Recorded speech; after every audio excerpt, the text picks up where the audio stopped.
Hello everyone, welcome to Suffer my with a bit of channel. tinnitus. I have a little bit of that as well. I'm Nora, 34, and 3 hours ago my husband destroyed me in front of a packed courtroom. He laughed, actually laughed, while telling the judge I was a liar making up stories to steal his money. The lawyer beside him smirked like they'd just won the lottery. Where are you watching from today? Drop your location in the comments below and hit that like and subscribe button if you've ever felt completely blindsided by someone you trusted. You'll definitely want to stick around for what happened next. Let me take you back to this morning. I sat in that sterile courtroom wearing my navy suit, the one David always said made me look professional enough. The wooden benches were filled with strangers who'd wandered in to watch the drama unfold. Just another Tuesday entertainment for them. David walked in wearing his $1,000 suit, the one I'd helped him pick out for important client meetings. His lawyer, Marcus Webb, carried a thick briefcase like he was about to perform surgery. They took their seats across from me with the confidence of men who'd never lost anything important. When the bailiff called our case, my stomach dropped to my shoes. Harper versus Harper, dissolution of marriage proceedings. Judge Morrison reviewed the initial paperwork while David adjusted his tie. The same tie I'd given him for our anniversary 2 years ago. Funny how memories can turn into weapons. Mr. Harper, the judge began, you're requesting full ownership of the marital home and primary business assets? David stood with practiced authority. Yes, Your Honor. My wife has made accusations about hidden assets that are completely fabricated. She's attempting to manipulate these proceedings for financial gain. The words hit me like ice water. Fabricated? I'd spent months carefully documenting his suspicious transactions, the offshore accounts, the shell companies. Everything was real. Marcus Webb rose smoothly. Your Honor, Mrs. Harper has no background in finance or business. These wild accusations appear to be the desperate actions of someone facing the reality of divorce proceedings. I watched the judge's expression shift. Professional sympathy for David, subtle dismissal of me. The script was already written. Mrs. Harper, Judge Morrison addressed me, do you have concrete evidence to support these claims of hidden assets? My lawyer, Patricia Chen, stood beside me. We'd prepared for this moment, though Patricia had insisted we start with standard discovery before revealing the full extent of what I'd uncovered. Sometimes, she'd explained, it's better to let them hang themselves first. Sitting there under David's cold stare, watching him perform his rehearsed innocence, I realized she'd been right. Your Honor, we have banking records showing irregular transfers and… Circumstantial, Marcus interrupted. My client is a successful businessman. Large transactions are normal in his industry. David nodded along, playing the part of the wronged husband perfectly. Your Honor, my wife never showed interest in my business until she realized our marriage was ending. Now suddenly she's a financial detective? A few people in the gallery chuckled. The sound made my cheeks burn. Judge Morrison's patience was wearing thin. Mrs. Harper, without concrete evidence of fraud or hidden assets, I'm inclined to honor the prenuptial agreement and award the primary assets to Mr. Harper. That's when David delivered the final blow. He turned slightly toward me, ensuring the judge could see his face, and said with mock sadness, I tried to protect her from the complexities of business. Maybe I should have involved her more, but she never seemed interested in anything beyond shopping and lunch dates. The casual cruelty of his words, delivered with such calculated precision, took my breath away. Shopping and lunch dates, as if 12 years of supporting his career, managing his household, entertaining his clients, meant nothing. Marcus Webb moved for summary judgment. Given the lack of substantial evidence, we request the court honor the existing prenuptial agreement. Judge Morrison's gavel hovered in the air. In that moment, I saw my future, leaving this courtroom with nothing but my car and whatever clothes I could pack. David would keep the house, the investment accounts, everything we'd built together. The gavel came down with finality. Case dismissed in favor of the plaintiff. Mrs. Harper, you have 30 days to vacate the marital residence. The words echoed in the courtroom like a death sentence. I sat frozen while David and Marcus exchanged satisfied handshakes. People in the gallery began filing out, already moving on with their lives while mine lay shattered. Patricia gathered her papers with practiced efficiency. We can appeal, she whispered, but her tone suggested she wasn't surprised by this outcome. This went exactly as we expected. Now we have them on record with their lies. I nodded, remembering our pre-hearing strategy session. Patricia had been clear. Let them commit to their story first. When we reveal what you really have, it'll be devastating because they'll have already lied under oath. I nodded mutely, watching David button his suit jacket. He looked exactly like the man I'd married 15 years ago. Confident, successful, untouchable. How had I never seen the coldness behind his charming facade?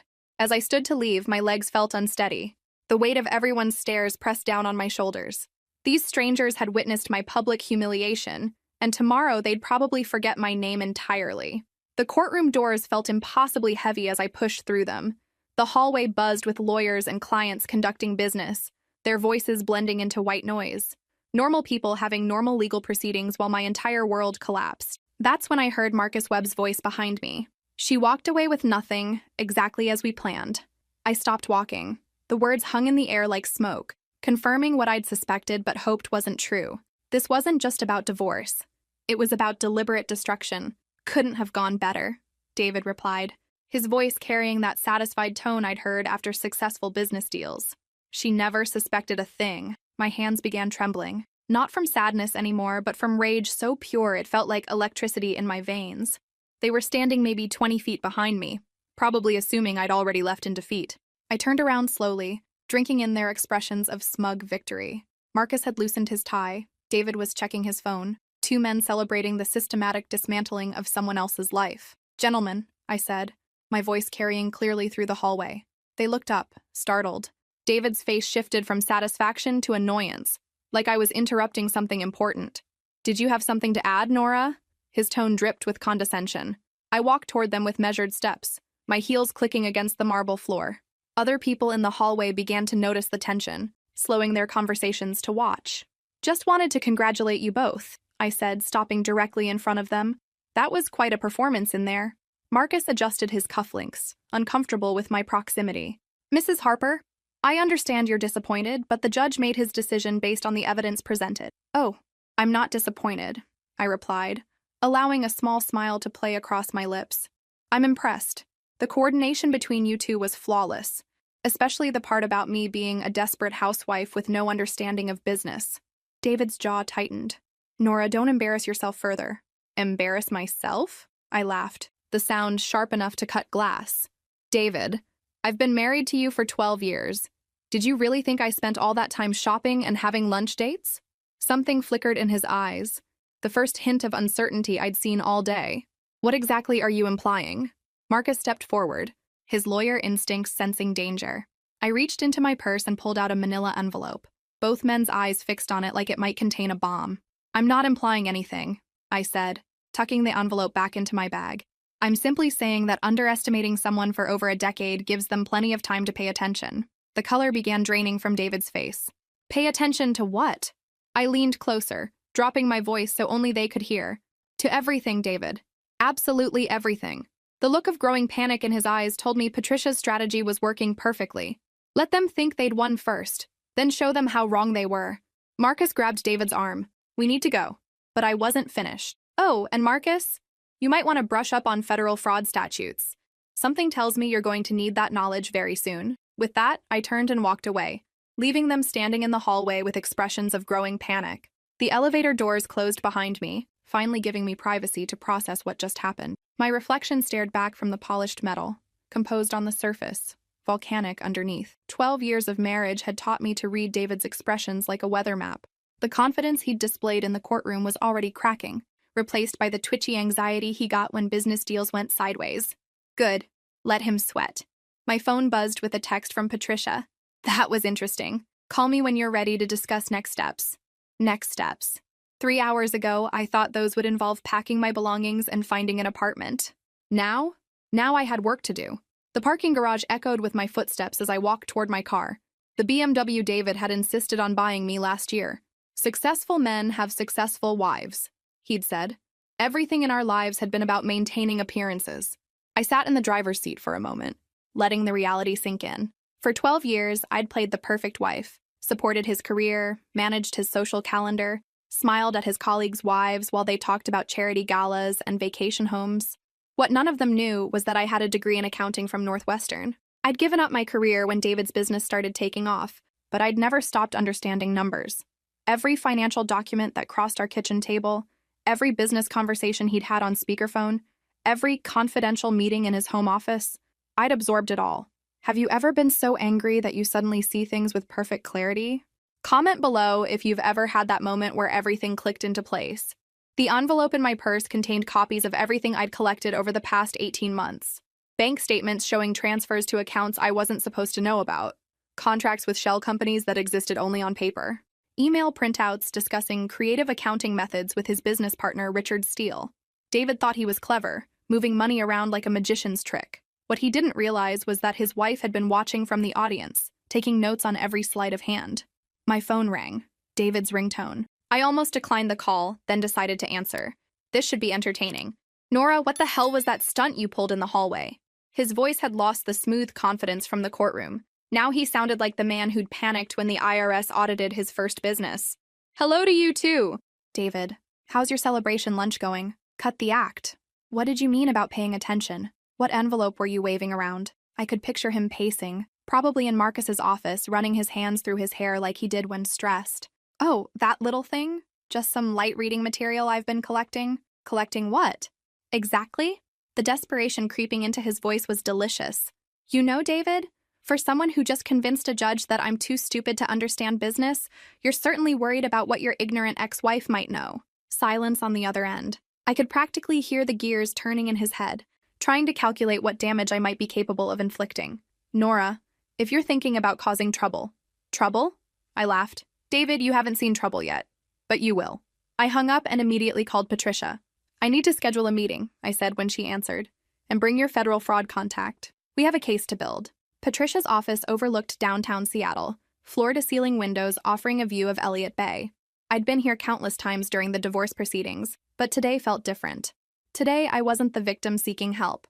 I was a woman with ammunition. Show me what you have, Patricia said, settling across from me with a legal pad and coffee. I opened the manila envelope and spread its contents across her mahogany desk. Bank statements, emails, contract copies, wire transfer records.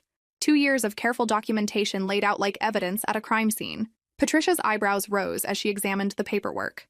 Nora, where did you get these? David's home office has terrible security for someone hiding financial crimes, I replied. Also, he never changed the password on his email account. It's still our wedding anniversary. Romantic, don't you think? She picked up a bank statement showing a $200,000 transfer to something called Cascade Holdings LLC. Her expression grew more serious as she cross-referenced it with David's business tax returns. This company isn't listed anywhere in his asset disclosure, she murmured, making notes. And look at this. 3 transfers in 6 months, all to the same account. I leaned forward. Cascade Holdings is registered to a P.O. box in Delaware. But the interesting part is who's listed as the company's president. Patricia flipped through the incorporation papers I'd somehow acquired. Her pen stopped moving when she reached the signature page. Richard Steele, she said quietly. David's business partner. The same Richard Steele who testified in our divorce proceedings that David's company was struggling financially, I added. Funny how struggling companies can afford to move 6-figure sums to shell companies, isn't it? Patricia was already reaching for her phone. I need to call Tom Brennan at the U.S. Attorney's Office. This looks like systematic fraud. While she made the call, I studied the city view outside her windows. Somewhere out there, David was probably having lunch, celebrating his courtroom victory. He had no idea that his perfect crime was about to unravel. Tom can see us Thursday morning, Patricia said, hanging up. But Nora, I need you to understand something. If we pursue this, there's no going back. Federal fraud investigations don't end quietly. I thought about the look on Marcus Webb's face when I mentioned federal statutes. The way David's voice cracked when he called me afterward. The 12 years I'd spent building a life with a man who'd planned my destruction from the beginning. Good, I said. I don't want quiet anymore. Patricia nodded approvingly. There's something else. If we can prove the assets were hidden through fraudulent means, the divorce settlement becomes void. Everything gets reconsidered. Including the house? Including everything. I felt something unfamiliar spreading through my chest. Not anger this time, but anticipation. David had spent months orchestrating my humiliation, believing I was too naive to fight back effectively. He was about to learn how wrong he'd been. One more thing, I said, pulling out my phone. I have recordings. Patricia's eyes widened. Recordings of what? I scrolled through the voice memo app, finding the files I'd saved over the past 2 years. David liked to conduct business calls from home. He thought I wasn't listening, but I was always listening. I pressed play on one file. David's voice filled the office, discussing creative fund management with Richard Steele. Then another recording detailing plans to keep Nora in the dark until after the divorce. Patricia sat back in her chair, staring at me with new respect. How long have you been planning this? Since I found the first suspicious bank statement he tried to hide, I replied. That was 2 years ago. It made me start paying closer attention to everything. David always said I wasn't cut out for business. Turns out I'm a natural investigator. My phone buzzed with another call from David. This time I declined it immediately. Let him wonder. Let him worry. Let him finally understand what it felt like to be powerless. When do we start? I asked. Patricia smiled grimly. We already have. Thursday morning arrived gray and drizzling. Typical Seattle weather that matched my mood perfectly.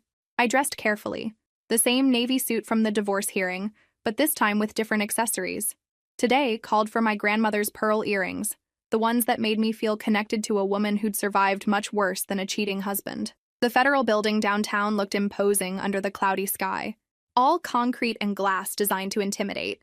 But as I walked through the metal detectors, I felt calmer than I had in months. Today, I wasn't the victim in someone else's story. Tom Brennan's office was exactly what I'd expected from a federal prosecutor. American flags, law books, and the kind of serious furniture that suggested he'd seen every type of financial crime imaginable.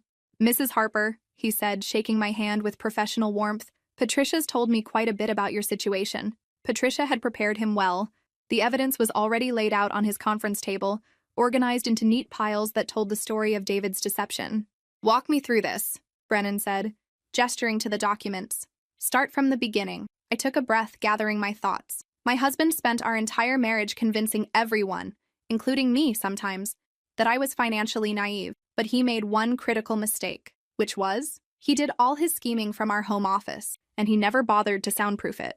I played the first recording, watching Brennan's expression shift from polite interest to sharp attention. David's voice filled the room, casually discussing how to restructure assets to minimize exposure in case of divorce proceedings. When was this recorded? Brennan asked. 2 years ago, I replied. About a year before he filed for divorce. Patricia leaned forward. The timeline shows clear premeditation. He was planning the financial deception long before any marriage problems surfaced. Brennan examined the bank records, cross-referencing them with corporate filings. These transfers to Cascade Holdings, they're structured to avoid reporting requirements. Classic structuring behavior. That's not even the best part, I said, producing another folder. David's company received federal contracts for environmental consulting work. Some of these diverted funds came from taxpayer money. The temperature in the room seemed to drop several degrees. Brennan's pen stopped moving. You're telling me he defrauded the federal government? I'm telling you he got greedy, I replied. David always said that was other people's weakness, but it turned out to be his own. Brennan spent the next hour reviewing every document, making notes and asking detailed questions. I'd been married to a manipulator long enough to read people's expressions, and his told me everything I needed to know. We had him. Mrs. Harper, Brennan said finally, I'm going to be direct with you. Based on what you've shown me, your husband is likely facing federal charges for money laundering, fraud, and misappropriation of government funds. The words should have made me feel vindicated, but instead, I felt hollow. 12 years of marriage, reduced to criminal charges and federal case numbers. What happens next? I asked. We investigate. Quietly at first, then not so quietly. If the evidence holds up, and it looks like it will, we'll move for indictments. Patricia gathered the papers. What about the divorce settlement? That becomes the least of his problems, Brennan replied. Assets obtained through criminal activity are subject to seizure. The house, the business, all of it becomes evidence in a federal case. As we left the federal building, I felt my phone vibrating. David had been calling constantly since Tuesday, his messages growing more desperate with each attempt. Maybe you should talk to him, Patricia suggested. Let him know what's coming. I considered it, then shook my head. He'll find out soon enough, but curiosity got the better of me. That evening, I finally listened to his voicemails. Nora, we need to talk. I think there's been some misunderstanding about the divorce settlement. Then, hours later, look, maybe we can work something out. You know I've always taken care of you. And finally, this morning. Nora, I know you're angry, but whatever you're planning, it's a mistake. Call me back. I deleted them all and poured myself a glass of wine. Tomorrow, federal agents would begin reviewing David's business records. Next week, they'd probably execute search warrants. David Harper, successful businessman and master manipulator, was about to learn that the wife he'd dismissed as financially incompetent had built the case that would destroy him. Monday morning brought the first visible crack in David's facade. I was having coffee at our usual corner bakery. Well, what used to be our usual place when we still did things together, when I spotted him through the window. He looked terrible. Hair disheveled, shirt wrinkled, the kind of appearance that would have horrified the David I'd known. He was pacing back and forth on his phone, gesturing frantically at someone who clearly wasn't giving him the answers he wanted. I sipped my latte and watched the show. After 12 years of marriage, this was the first time I'd seen David genuinely panic, and I had to admit, It was oddly satisfying. My phone buzzed with a text from Patricia. Federal agents executed search warrants this morning. It's officially started. Through the window, I watched David's conversation grow more animated. His face was red, and he kept running his hands through his hair. Whatever news he was receiving, it wasn't good.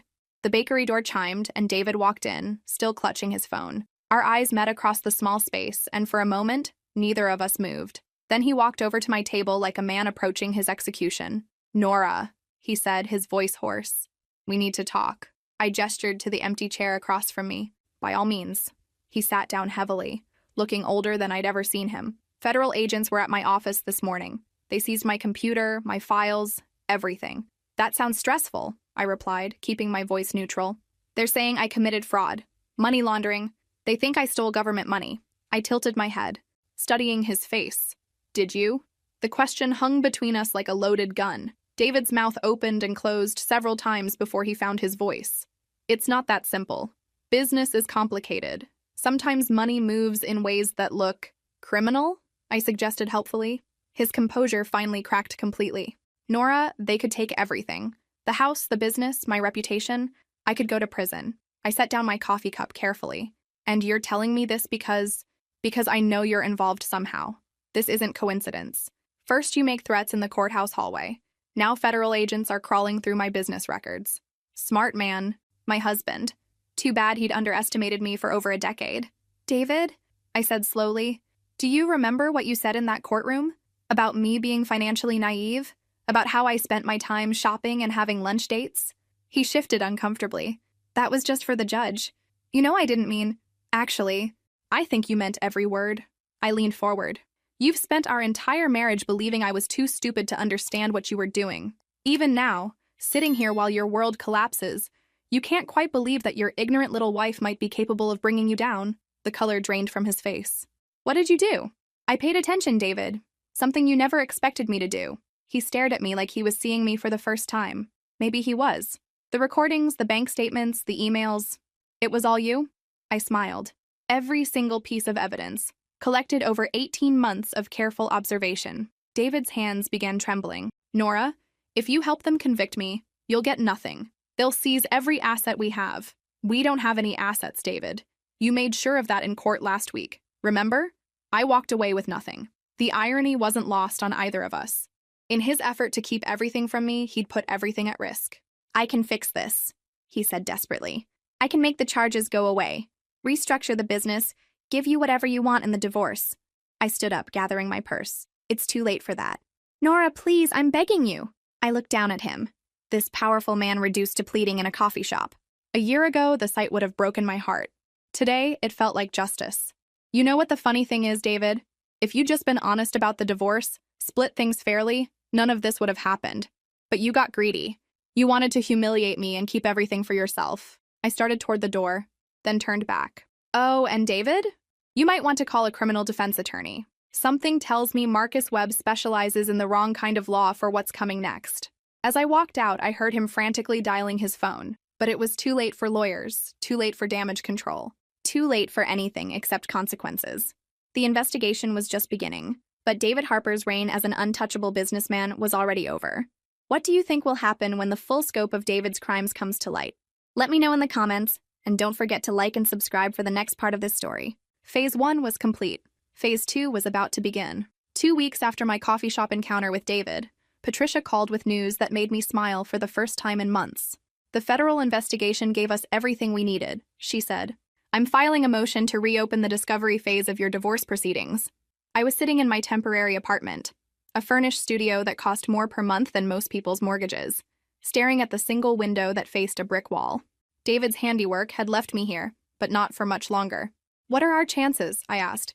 "With federal agents confirming financial fraud, I'd say we're about to even the playing field." Within 48 hours, Judge Morrison's clerk called to schedule a new hearing. The same courtroom where I'd been humiliated 3 weeks earlier would now witness the second act of this drama. David's panic was becoming increasingly public. Richard Steele had already retained separate counsel and was reportedly cooperating fully with federal investigators, corporate speak for throwing David under the bus to save his own skin. Marcus Webb, meanwhile, had gone from confident divorce attorney to deer in headlights. Word travels fast in legal circles, and everyone knew he was in over his head with a federal fraud case attached to what should have been a simple dissolution proceeding. I spent the weekend preparing, not just legally, but mentally. The first hearing had caught me off guard, David's performance calibrated to maximum humiliation. This time would be different. Sunday evening, David called one final time. "Nora, I know things got complicated, but we can still work this out privately." "Complicated?" I almost laughed. "David, you committed federal crimes to steal from me in our divorce." "I wouldn't call that complicated. I'd call it stupid. Those charges won't stick. You'll see. This whole investigation will fall apart, and then where will you be?" "Sitting in our house that you won't own anymore," I replied. "Enjoying the view from windows you'll never see again." His breathing became labored. "You have no idea what you've unleashed. When this backfires, it won't." I hung up and turned off my phone. Whatever happened next week, I was ready. Monday morning, I dressed with the same care I'd shown for the first hearing, but this time I chose different armor. Red blazer, black skirt, my grandmother's watch. The combination that made me feel powerful instead of defensive. The courtroom looked identical, but everything else had changed. Gone were the casual observers looking for entertainment. Today's audience consisted of federal prosecutors, financial investigators, and journalists who'd caught wind of a story involving government contracts and hidden assets. David walked in looking like he'd aged 5 years in 3 weeks. His expensive suit couldn't hide the stress lines around his eyes or the way his hands trembled slightly when he thought no one was looking. Marcus Webb carried himself with the desperate confidence of a man hoping his reputation might survive what was coming. As I took my seat, I caught sight of Tom Brennan in the gallery, nodding slightly in my direction. The federal investigation was proceeding parallel to these divorce proceedings, and today those two tracks would finally converge. Judge Morrison entered with an expression I'd never seen before. The careful neutrality of someone who'd realized his previous ruling might have been based on fraudulent information. "We're here to review new evidence in the matter of Harper versus Harper," he announced. "Mrs. Harper's counsel has requested to reopen discovery based on information obtained through federal investigation." Patricia stood with the controlled grace of a prosecutor presenting a murder case. "Your Honor, we have substantial evidence that Mr. Harper systematically concealed assets and committed fraud during our initial proceedings." She gestured towards several boxes of documents that hadn't been present 3 weeks ago. "We're prepared to present financial records, recorded conversations, and federal investigative findings that demonstrate deliberate deception." Marcus Webb rose shakily. "Your Honor, these allegations are documented," Patricia interrupted smoothly, "by Mr. Harper's own actions and words." Judge Morrison's gavel had barely touched the bench when Patricia began laying out the evidence that would destroy David's carefully constructed lies. The moment Patricia pressed play on the first recording, I watched David's face transform from forced confidence to barely controlled terror. His own voice filled the courtroom. "The key is keeping Nora completely in the dark about the Cascade Holdings transfers. If she doesn't know the money exists, she can't claim it in the divorce." Judge Morrison's expression hardened as he listened to my husband casually discussing strategies to defraud me. The federal prosecutors in the gallery took notes, their pens moving rapidly across legal pads. "This recording was made in the defendant's home office 14 months ago," Patricia explained. "Mrs. Harper documented these conversations as part of her growing suspicion that assets were being hidden." Marcus Webb was frantically shuffling through papers, looking for some defense against audio evidence of his client's guilt. David sat rigid, staring at the table as his own words condemned him. The second recording was even more damaging. "Richard's got the Delaware company set up perfectly. We can funnel the government contract money through there, clean it up, and by the time the divorce is final, it'll look like legitimate business income." "Your Honor," Marcus attempted weakly, "these recordings were obtained without my client's knowledge." "In his own home," Judge Morrison interrupted, "by his own wife." "Continue, Ms. Chen." Patricia moved to the financial documents, spreading bank statements across the defense table like a dealer revealing a losing hand. Each paper told part of the story: transfers to shell companies, inflated invoices, money disappearing into accounts I'd never been told about. Mr. Harper's business received $1.2 million in federal environmental consulting contracts over the past 2 years, Patricia explained. "Our analysis shows that approximately 40% of those funds were diverted through fraudulent invoicing and transferred to hidden accounts." David's breathing became audible across the courtroom. The confident businessman who'd humiliated me 3 weeks ago was dissolving before everyone's eyes. "Furthermore," Patricia continued, "we have evidence that Mr. Harper created Meridian Environmental Services, the shell company receiving these diverted funds, using his wife's social security number and personal information without her knowledge." Judge Morrison's pen stopped moving. He created fraudulent companies in Mrs. Harper's name? Yes, Your Honor. Making her unknowingly complicit in federal fraud while simultaneously claiming she was too financially naive to understand his business operations. The irony wasn't lost on anyone. David had used my identity to commit crimes while arguing I was too stupid to recognize crimes.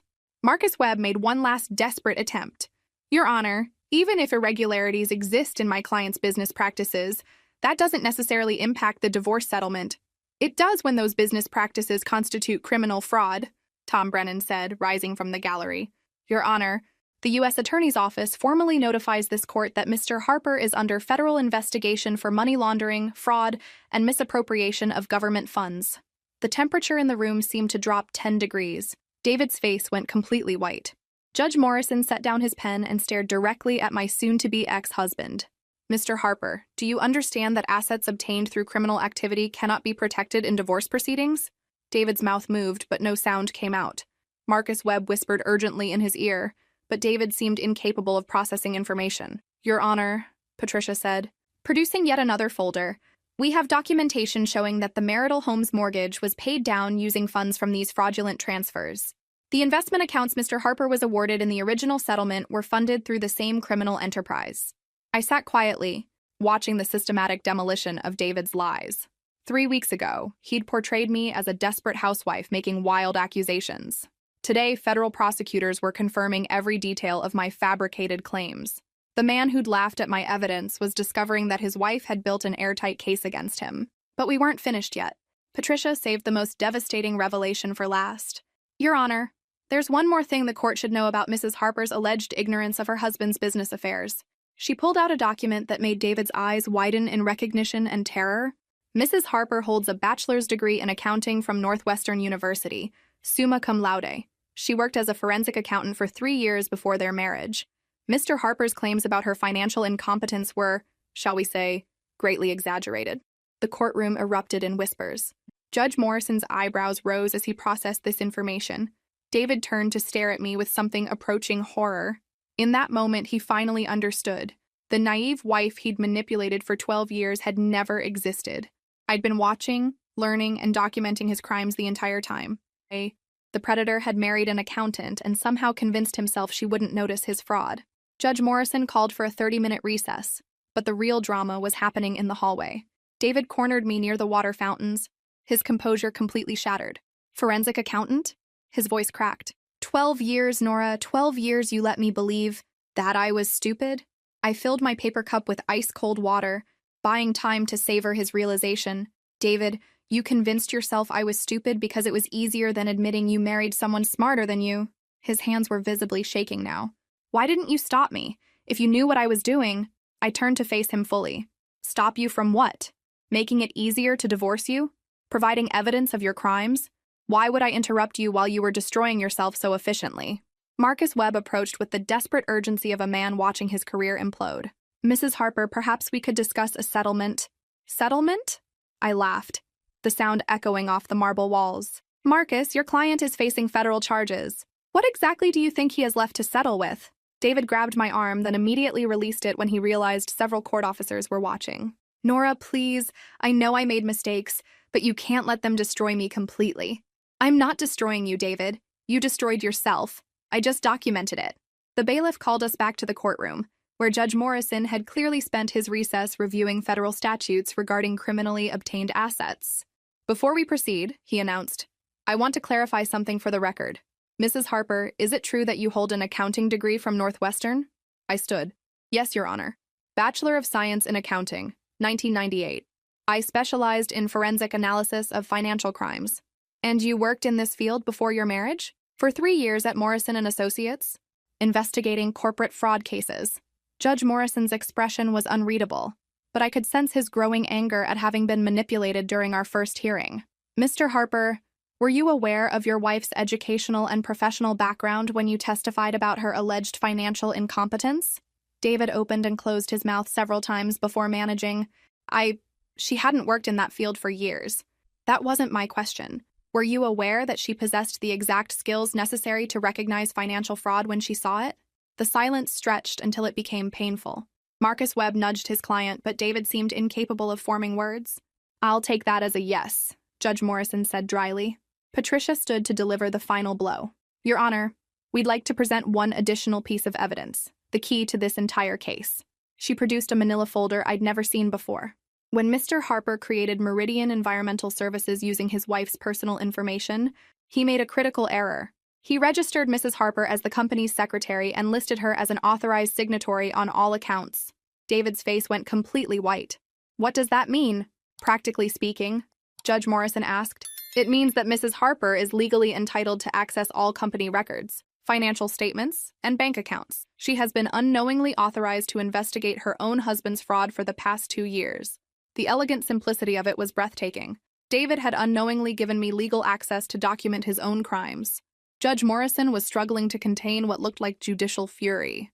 Mr. Harper, let me understand this correctly.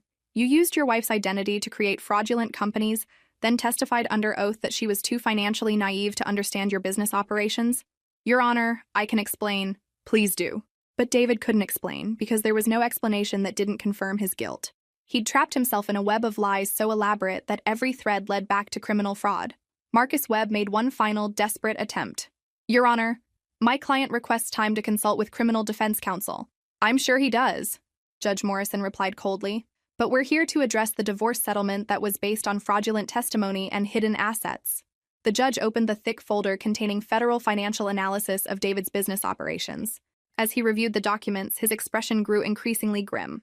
Mr. Harper, based on the evidence presented today, it's clear that you systematically defrauded both your wife and the federal government. The assets you were awarded in our previous ruling were obtained through criminal activity.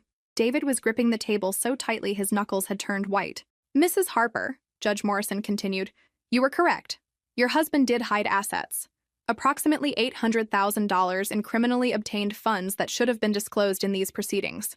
The number hit David like a physical blow. He'd spent so much energy convincing everyone I was paranoid that he'd forgotten how much he'd actually stolen. But Judge Morrison wasn't finished destroying him yet.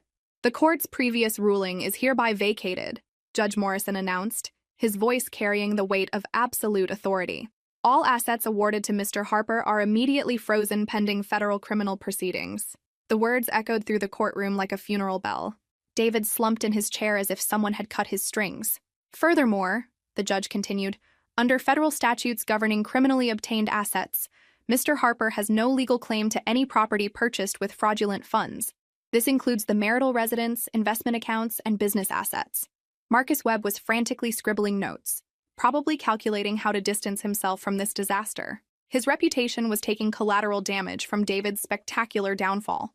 Your Honor, Marcus attempted weakly, my client requests consideration of— Your client is in no position to request anything, Judge Morrison cut him off. Mr. Harper deliberately perjured himself in my courtroom, concealed criminal activity, and attempted to use divorce proceedings to legitimize stolen assets. I sat perfectly still, watching 12 years of manipulation finally catch up with David. The man who'd convinced me I was lucky to have him was discovering what it felt like to lose everything. Patricia stood to present the final accounting. Your Honor, based on federal financial analysis, we've calculated the total value of assets obtained through criminal activity. She handed documents to the clerk, who passed them to Judge Morrison. As he reviewed the numbers, his expression grew more severe. The marital home was purchased with a down payment of $200,000 from fraudulent funds. Monthly mortgage payments totaling $180,000 over 4 years came from the same illegal source. Investment accounts worth $400,000 were funded entirely through criminal enterprise. David made a sound somewhere between a groan and a whimper. Additionally, Patricia continued, Mr. Harper's business partner, Richard Steele, has provided sworn testimony that Mr. Harper was the primary architect of the fraud scheme. Mr. Steele is cooperating with federal prosecutors in exchange for reduced charges. Even his best friend had abandoned him. David was learning that loyalty purchased with stolen money doesn't last long when federal prosecutors come calling. Judge Morrison set down the financial documents and fixed David with a stare that could have melted steel. Mr. Harper, in 30 years on this bench, I have rarely encountered such a comprehensive betrayal of judicial process. Your Honor, You will remain silent unless I ask you a direct question. David's mouth snapped shut. You came into my courtroom 3 weeks ago and painted your wife as a delusional woman making desperate accusations. You presented yourself as a successful businessman victimized by a vengeful spouse. Judge Morrison's voice was getting quieter, which somehow made it more frightening. Meanwhile, you were using your wife's own identity to commit federal crimes, stealing government money, and hiding assets through shell companies. Then you had the audacity to claim she was too financially incompetent to understand business operations. The judge paused, letting the weight of David's deception settle over the courtroom. Mr. Harper, your wife understood your business operations better than you realized. She understood them well enough to build an airtight federal case against you. I felt something shift in my chest. Not victory exactly, but vindication. For 12 years, David had made me feel small, incompetent, lucky to be married to someone so successful. Today, everyone could see who was actually the smarter spouse. The court hereby awards Mrs. Harper exclusive possession of the marital residence, pending federal asset forfeiture proceedings. All joint accounts, investment portfolios, and business interests are transferred to Mrs. Harper's control. David's breathing became ragged. Everything he'd tried to steal from me was flowing back, plus interest. Furthermore, Mr. Harper will pay Mrs. Harper's legal fees for both divorce proceedings, as well as costs associated with the federal investigation his crimes necessitated. Judge Morrison's gavel hovered in the air, ready to deliver the final blow to David's carefully constructed life. This court is also referring this matter to the State Bar Association for investigation of Mr. Webb's conduct in presenting potentially fraudulent testimony. Marcus Webb went completely pale. His career was now collateral damage in David's war against me. Mr. Harper, you are ordered to vacate the marital residence within 48 hours. You are prohibited from accessing any joint financial accounts or conducting any business transactions without court approval. The gavel came down with finality, but Judge Morrison wasn't quite finished. One final observation, Mr. Harper. Your wife gave up a promising career in forensic accounting to support your ambitions. She spent 12 years helping you build a business empire, while you convinced her she wasn't smart enough to understand what she was building. David was staring at his hands, unable to meet anyone's eyes. It turns out she was smart enough to destroy that empire when you tried to steal it from her. I suggest you remember that during your upcoming federal trial. Court was adjourned, but the real consequences were just beginning. The courtroom emptied slowly, like water draining from a bathtub. Federal prosecutors clustered around Tom Brennan, discussing warrant schedules and indictment timelines. Journalists scribbled final notes about the businessman who'd tried to defraud his forensic accountant wife. David remained seated at the defendant's table, staring at nothing. The confident man who'd walked into divorce court 3 weeks ago had been replaced by someone hollow, defeated, and facing federal prison time. Marcus Webb was already packing his briefcase with the frantic efficiency of a man planning to be anywhere else. His partnership track at his prestigious firm had probably evaporated, along with his client's freedom. "Marcus," David said quietly, his first word since the judge's ruling. Marcus paused but didn't look up from his packing. "David, I can't represent you in criminal proceedings. You'll need a federal defense attorney." "That's not what I meant." David's voice was barely audible. "How did we miss it? How did we not see what she was doing?" Marcus finally looked at his ruined client. "We saw exactly what she wanted us to see. A quiet housewife who stayed out of business discussions. But she was documenting everything. For months. Years," I corrected, speaking for the first time since the ruling. Both men turned toward me. I'd been sitting quietly, watching David process the complete destruction of his life. "I've been documenting your fraud for over 2 years," I continued, gathering my own papers. "Since the first time you mentioned Cascade Holdings during a phone call you thought I wasn't listening to." David's eyes widened. "The kitchen conversation with Richard. You heard that?" I smiled. "David, our house has an open floor plan. I heard everything. Your mistake was thinking I was too stupid to understand what I was hearing."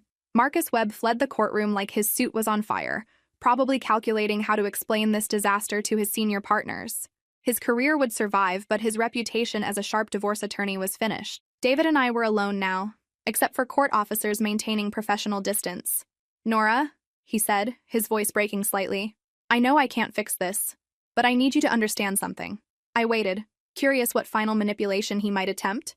"I never meant for it to go this far. The business stuff, it started small. Just creative accounting to maximize profits. And then we were making so much money that stopping seemed stupid. Richard convinced me we could hide enough assets to protect everything if our marriage fell apart." I studied his face, looking for any trace of the man I'd once loved. "So you decided to destroy me in court to cover your crimes." "That was Marcus's idea. He said if we could paint you as financially incompetent, no one would take your fraud accusations seriously." The casual cruelty of it still stung. 12 years of marriage reduced to a legal strategy designed to humiliate me into silence. "You know what the truly stupid part is?" I said. "If you'd just been honest about the divorce, split everything fairly, I might never have looked closely enough at your business to discover the fraud. David's laugh was bitter. You would have found it eventually. You're too good at this. He was probably right. Numbers don't lie, and I'd always been good at making them tell their stories. What happens now? He asked. I looked around the empty courtroom where my marriage had officially ended. Now? You face federal charges for fraud and money laundering. I rebuild my life with assets that were legitimately mine all along. Will you? He hesitated. Will you visit me? In prison? The question hung between us like smoke. Part of me wanted to feel sorry for him, to remember the good times before greed consumed his judgment. Instead, I thought about him laughing while Marcus described my desperate accusations. I remembered his voice on those recordings, casually discussing how to keep me completely in the dark. No, David, I won't. I stood and walked toward the exit, my heels clicking against marble with the rhythm of finality. Nora! He called after me. For what it's worth, I'm sorry. I paused at the courtroom doors but didn't turn around. For what it's worth, David, you should have thought about that before you tried to destroy me. The hallway outside was buzzing with activity. Patricia was giving interviews to reporters, explaining how a diligent wife's concerns had uncovered a $1 million fraud scheme. Tom Brennan approached me with professional sympathy. Mrs. Harper, I know this has been difficult. How are you holding up? I considered the question seriously. 3 weeks ago, I'd left this building with nothing but my car and wounded pride. Today, I was leaving with my house, my finances, and my self-respect restored. I'm doing better than expected, I replied honestly. As I walked toward the courthouse exit, my phone buzzed with text messages. Friends offering congratulations. My sister asking if the news reports were real. My former boss at the accounting firm, wondering if I was interested in consulting work. For the first time in years, people were seeing me as Nora Harper, forensic accountant and federal witness, rather than David Harper's wife. The transformation felt like sunlight after a long winter.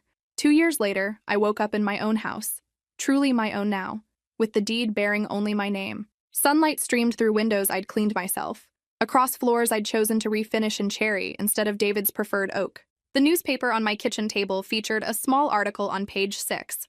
Local businessman sentenced to 8 years for federal fraud.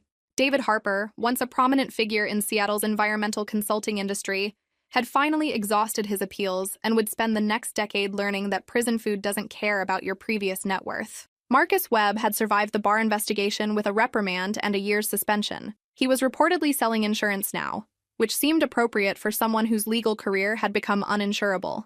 Richard Steele received 3 years in minimum security prison for cooperation. Apparently, loyalty among thieves really does have its price limits. My phone rang, Patricia calling with final paperwork details. The federal asset forfeiture is complete, she reported.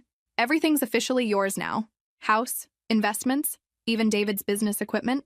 What about the environmental consulting contracts? Those died with his federal conviction. But the business assets alone were worth enough to fund a very comfortable early retirement. I looked around my kitchen, remembering all the mornings I'd made coffee while listening to David's confidential phone calls.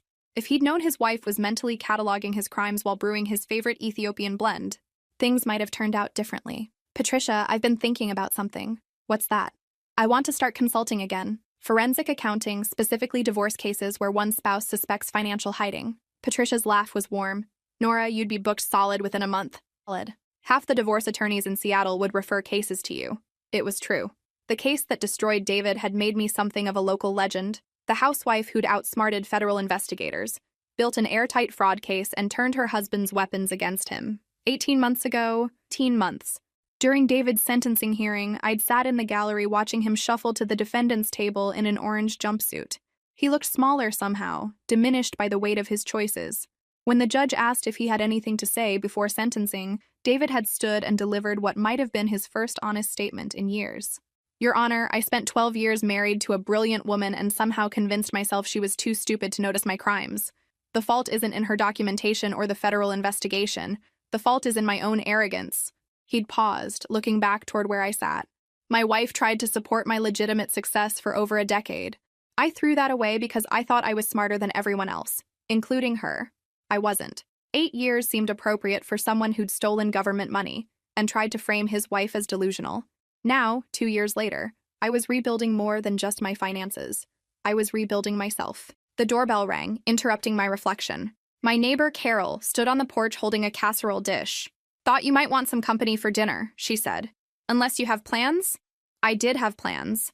I was meeting with 3 potential clients next week. Women who suspected their husbands were hiding assets and needed someone who understood how to find money that didn't want to be found. But dinner with Carol sounded perfect. "Come in," I said, stepping aside. I was just thinking about how much can change in 2.5 years. We settled in my living room with wine and casserole, talking about everything except federal fraud cases and prison sentences. Normal conversation with someone who knew my story but didn't define me by it. Later that evening, after Carol left, I sat at David's old desk, my desk now, reviewing case files from potential clients. Each story was familiar. Successful husband, financially dependent wife, suspicious transactions that nobody wanted to explain. I'd been that woman once, convinced I was lucky to be married to someone so much more capable than myself. Now I knew better. My reflection in the window showed someone I was still getting to know. Nora Harper, forensic accountant.